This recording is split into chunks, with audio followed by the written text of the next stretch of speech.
Good afternoon, everyone, and thank you very much for coming along to our first Cabinet Subcommittee for the Medway North Limited Shareholder Board.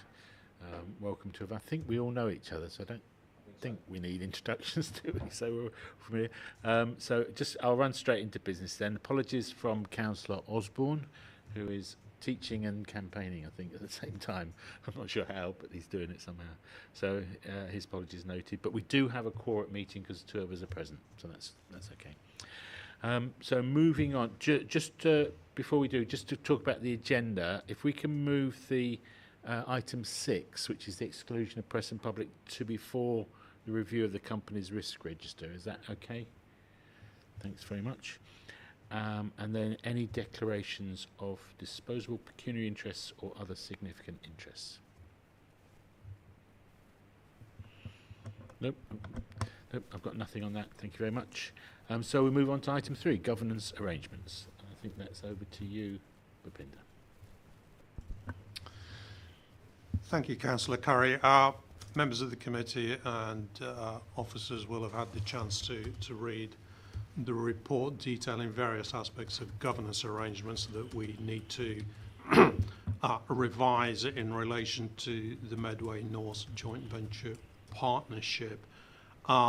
The authority took a view late last year that it would be seeking to appoint non-executive directors to all of the directorships across its portfolio of LATCos.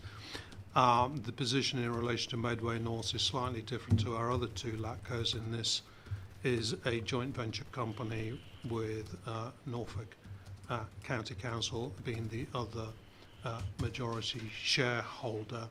As part of the overall structure of their commercial enterprises, they already have NEDs operating at a much more senior level in the board, overseeing all of their functions, and therefore they were at a difference of view in relation to appointing NEDs to the Medway North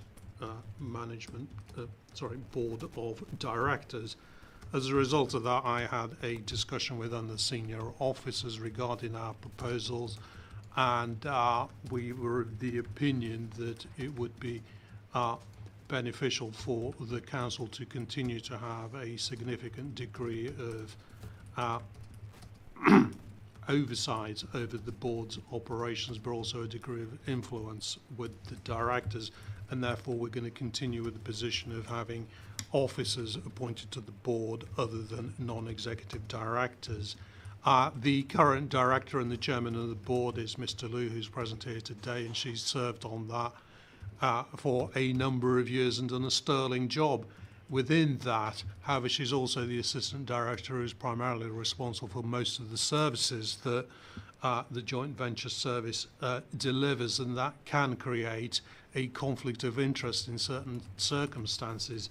And therefore, to save her embarrassment, the organisation and the council, we've taken the view that we should thank Mr. Liu for her contribution to the company for her considerable number of years on that, but ask her to step away from that role to remove those potential conflicts. And in place, we would ask the director for place, Mr. Bryan, to be appointed as one of our directors, and for him to undertake the role of chairperson of the board, and then for him to be supported by our Chief Finance Officer, Ms. Durkin, who will be our second director on the board.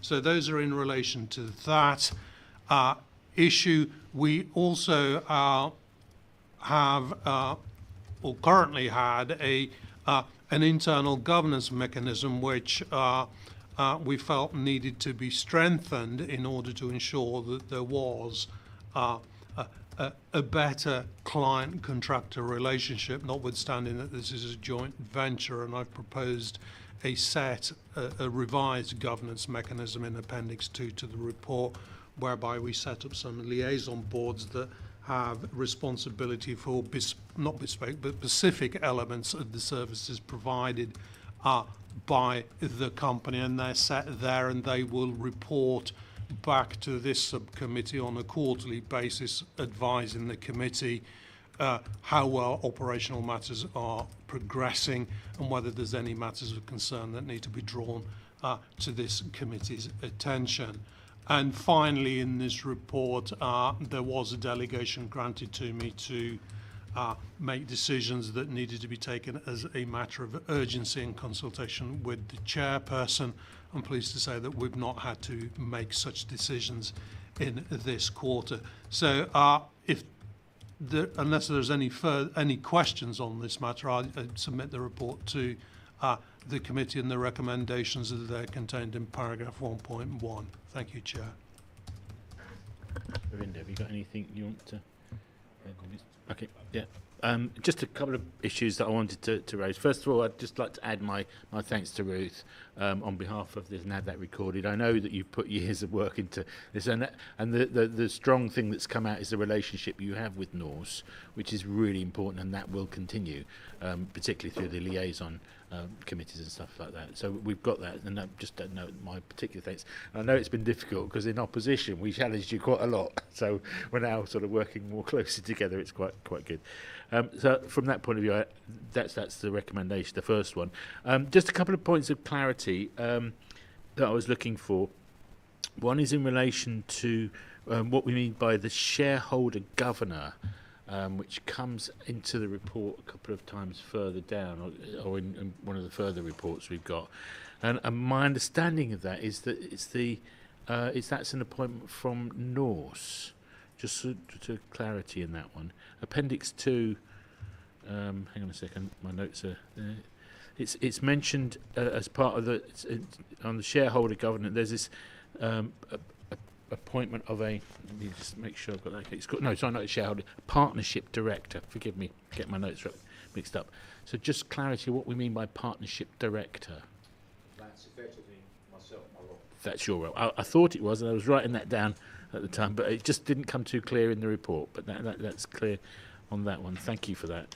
And then in Appendix 2, it's just about the governance structure. So just for clarity's sake, so we're all aware. So we've got our Cabinet Subcommittee, which is this group. We've got the shareholder board, and then we've got the liaison boards as well in that structure below. And I think that's a structure that is it may need some tweaking as we go by. I mean, I'm comfortable with it at the moment, but it may be that we might have to start looking at elements of how that operates and which bits of it become more busy, particularly the liaison boards. They could be quite busy, and some of them more than others. So that's just an area to bear in mind. And I think that's my points really on that one. So any other things from you? Yeah, Councillor Curry, if I could just, at the moment, it's kind of the way that the contracts are evolving and the work that Bhupinder and his team and the Norse legal services, we are kind of steering ourselves towards a number of liaison boards. I'm hoping that that's not where we end up, and we do end up with a liaison, because it will become a very confused arrangement going forwards if we're not liaison together. May I come in, Chair? So just on that point, actually, we that is how it has been set up initially. What I've agreed with Adam is that I'm going to become the lead client overall for Norse. So I will have an overview of all of the liaison work that's going on with my colleagues who will be leading on separate parts. I think there is, as Andy says, there's work to be done as to how that actually works, because that's an awful lot of meetings we'd be talking about. But then just on a daily basis, we should be, as the client, we should be having conversations, picking up operational issues. It shouldn't wait for these separate liaison boards. So with your agreement members, we'll do some more work on that to see what's the best way to run it, and whether we need to have several meetings, one meeting. But it's an opportunity to strengthen everything, really. So that's what we want to look at. Just being a bit dim, I think. So I set out here liaison board 1, 2 and 3. Are we saying there's now one liaison, or are we saying, are these going to be further split up? Yes, so historically, we've operated with a single liaison board, and various different services have had contractual monthly or quarterly monitoring arrangements. We haven't got as far as finalising in the contract setup going forwards what that looks like. From a partnership perspective, my belief is that the strength of heading off and taking efficiency from operations and between services has come from holding a collective liaison conversation and board. It's been a very healthy meeting historically. Now, I'm not saying it shouldn't be tweaked, but my feeling is if we don't have multiple services within the same room, actually a lot of that benefit is lost. Yeah, I would agree with that. I think there is, and that's always the case, isn't it, where you've got multiple services that are working through one area, is that, you know, you will pick something up at a liaison board where you're like, oh, actually, we could do that, or why don't we put that together? Is there a cost saving, that kind of thing? Which is why I think we do need to do a little bit more work on this. Myself and the other client officers working with Andy and his staff to say, actually, you know, how's this going to work? And certainly what I've agreed with Adam Bryant is that I will, because I'm going to lead overall on the client, I'm going to make sure that whatever form it takes, that liaison and that relationship is going to be one of the most important things going forward. And whether that's a series of smaller meetings and one liaison meeting on a regular basis, or whether one area perhaps needs to have its own liaison meeting because there's more work to be done and then that changes. I think it can be quite dynamic because we are at the start of something new. Yeah, I appreciate those comments, and I agree with you. I think this, I mean, you know, in that idea of it being dynamic, and this is the start of something new. I think one of the things that came out strongly in the workshop that we had together was our internal governance, and that's reflected in the report. And one of the things that we need to do as a council, we need to get that governance right. So how we set that up and how we work our way through that. So if we're talking about delivery of facilities management at sports centres as opposed to the civic centre, as opposed to what we do with all our pavilions that are falling apart on our green spaces because they haven't been looked at for years. Those are complex issues that might cover a different range of services such like, and how we evolve into managing that kind of structure is going to take a bit of time, and several meetings and a lot of liaison to start with, and it will shake down. And I think one of the other key things, and we'll come to that later in the meeting, is about how that's then reflected in the business plan and the delivery, because that client contractor relationship is what we're establishing here. It's a new world that we're moving into, and how that's going to look is key. Okay, thank you. Any other comments on that? So are we happy to accept?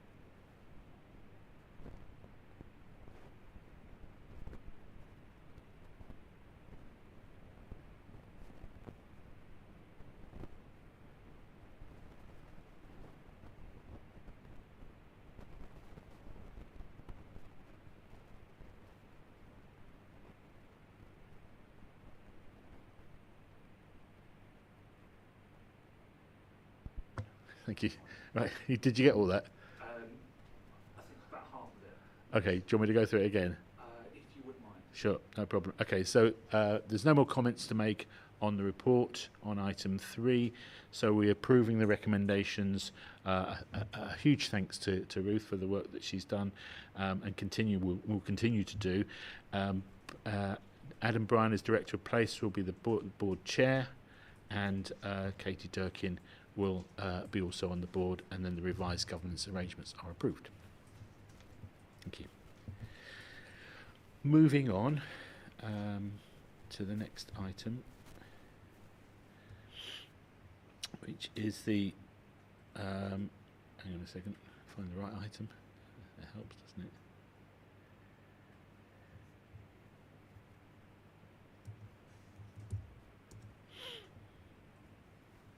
So this is the draft business plan. So we're going to go through details of that next. Ruth. Thank you, Chair. So within the pack of papers tonight, there is a draft business plan for Medway North, which is covering the period 2023 to 2028. That obviously was a period behind where we are in 2024, and which is why it is a draft business plan. Has been lots of changes happening at Medway Council in the last year or so, not least of all a change in the administration. What happened here was the draft business plan was created, and then there was an awful lot of discussion around what the future of Norse was and where we took it and what the strategic direction should be. So for this meeting, again, we're at the beginning of some changes in terms of where we go with this joint venture. So what I've done is I've provided you with the draft business plan, so that if you wish we can have a discussion and we can look at it. Of course, though, it is somewhat out of date because it was drawn up in 2023 to start in 2023.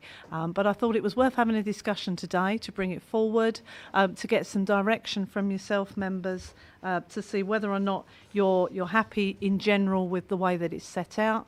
Whether you would like us to do some work, and I would suggest collaborative work between Medway Norse and also the members and the corporate management team to actually set some strategy going forward, which we can then reflect in a business plan, which we can bring back to this meeting to be ratified, and we can take forward. And I think that's also, that feeds into the last item, if I may say, because then the thing that we're missing really is a firm strategy going forward for the next 5 years, and that strategy, once it's set, will also inform how we client the various aspects of the contract.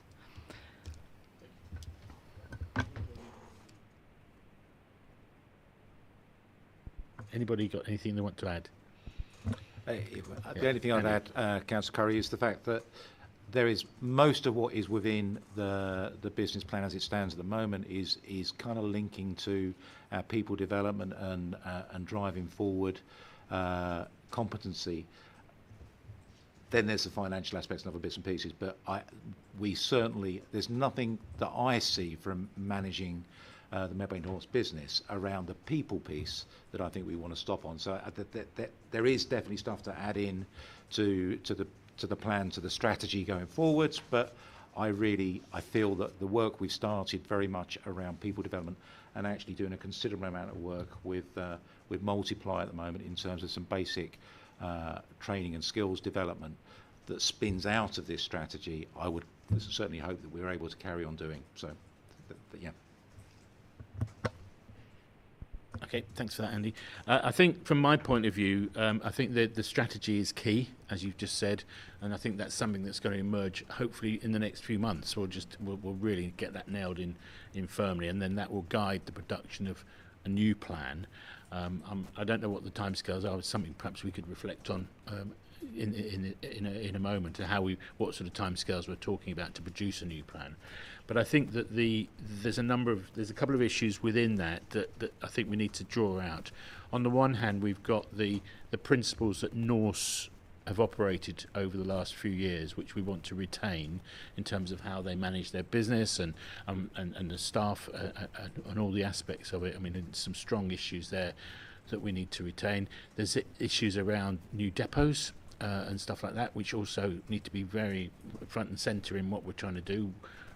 Where are we going to store our waste lorries, because they can't stay where they are at the moment. I think we've all agreed with that, and we've got some ideas as to how we can do that, but that is an urgent issue that needs to be dealt with in this plan. And I think the other side of the coin, so that's a Norse business side of things, if you like, but then from our council plan point of view, we now have our One Medway plan, and I think we need to get that corporate thread running through this. And although the values which are reflected on page 20 are all fantastic, and we would support those values, there's additional ones that I think we need to be incorporating. Those are the values that Medway's One Medway plan has around community, around the environment, around social value and such like that, and that sort of public service ethos and value for money and quality of service. So those need to be drawn out in those as well. So that's the issue there. I think also there was some issues, I just think was on page 42, which is worth picking up, on governance and the role of the board. Obviously there's going to be significant changes to that as well, so that's part of what we're trying to build into the plan, and it wouldn't hurt to to reflect on issues around strengths and weaknesses of the board as well, where we feel that we might need some training, we might need some additional input from different aspects to make sure aspects around diversity and new things that are coming into play all the time, particularly around climate and stuff like that. So there's some issues around the board and how the board looks after itself, if you like, in many respects. So that's just 2 points to reflect on there, but I'm sure a lot more is going to come out in time. I don't disagree with the comments around the governance and bits and pieces. I am kind of perhaps we from managing the business, we have two sides. We've obviously got the strategy and development going forwards. We also have the risk and management review process of running the company.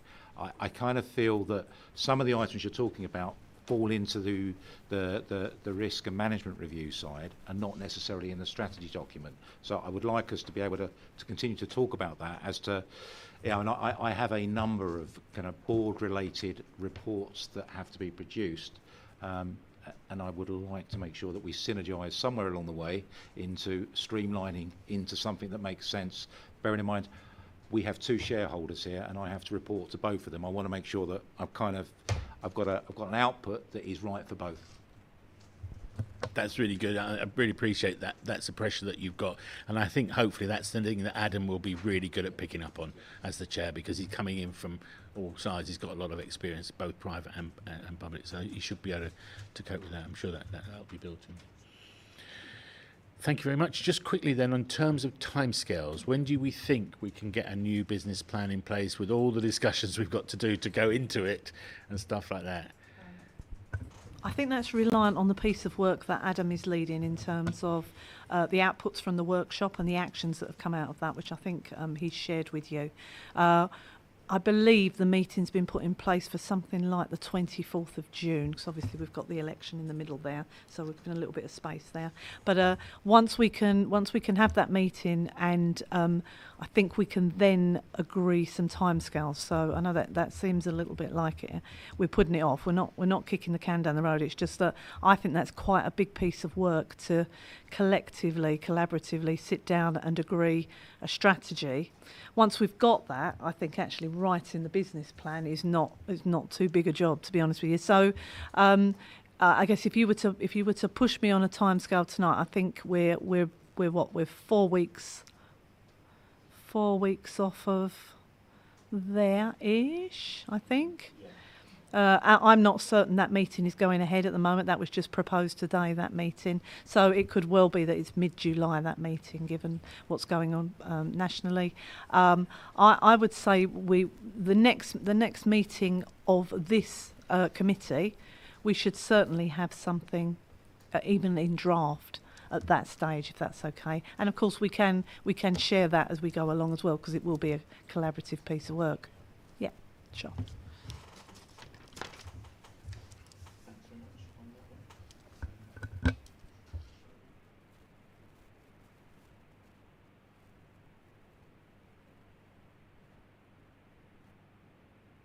Shall we agree the exclusion of the press and public? We're not here anyway. Agreed? Right. Okay. Thank you very much. Right. So moving on.